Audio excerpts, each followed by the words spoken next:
ప్రధాని మీద రాహుల్ మాటలు కరెక్ట్ కాదన్నారు కేంద్ర మంత్రి వెంకయ్య నాయుడు. కుటుంబ పాలన మీద రాహుల్ మాట్లాడటం ఏంటన్నారు. ప్రత్యేక ప్యాకేజీని వ్యతిరేకిస్తూ ఏపీ అభివృద్ధిని అడ్డుకోవద్దని ఢిల్లీలో చెప్పారు.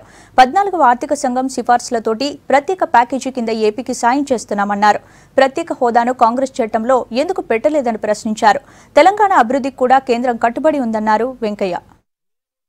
ఆంధ్రప్రదేశ్ పర్యటన సందర్భంగా కాంగ్రెస్ నాయకులు బీజేపీ పైన ప్రధానమంత్రి పైన విమర్శలు చేయడం అవుతుందో నిందనీయము, గర్హనీయము.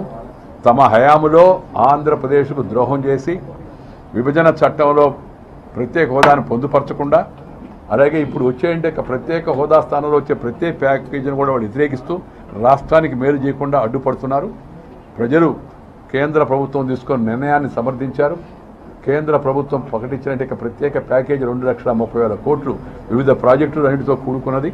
అది కాలక్రమేణ వరుసగా దాన్ని అమలు చేస్తున్నాం ఒకదాని తర్వాత ఒకటి. రెండవది, తెలంగాణ కూడా ఆ రాష్ట్రానికి సంబంధించిన సమస్యలు అవుతున్నాయో వాటిని కూడా గుర్తించి దాన్ని కూడా ప్రత్యేక ప్రాతిపాదిక మీద, ఎందుకంటే తెలంగాణ రాష్ట్రం ఏర్పడితే అభివృద్ధి పదంలో ముందుకు వెళ్తామని చెప్పని వాళ్ళు భావించారు. కాబట్టి 2 రాష్ట్రాలు ఏర్పడితే మేము కూడా సమర్థించాం. కాబట్టి తెలంగాణకున్న సమస్యను కూడా కేంద్ర ప్రభుత్వం సానుభూతితో, అది జాతీయ రహదారులు కావచ్చు, లేకపోతే విద్యుత్ సమస్య కావచ్చు, లేకపోతే గృహ నిర్మాణం కావచ్చు, లేకపోతే రామగుండం ఫర్టిలైజర్ ఫ్యాక్టరీ యొక్క పునరుద్ధరణ కావచ్చు, లేకపోతే నగరాల యొక్క అభివృద్ధి కావచ్చు, ఆ విషయంలో కూడా తగిన శ్రద్ధను చూపించడం కూడా జరుగుతుంది.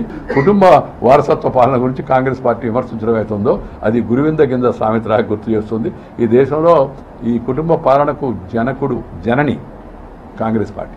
ఈ సమస్యలన్నీ కాంగ్రెస్ యొక్క దుష్పరిపాలన లభించాయి. వాటి అన్నిటిని కూడా పరిష్కరించే ప్రయత్నం ప్రభుత్వం చేస్తూ ఉంది.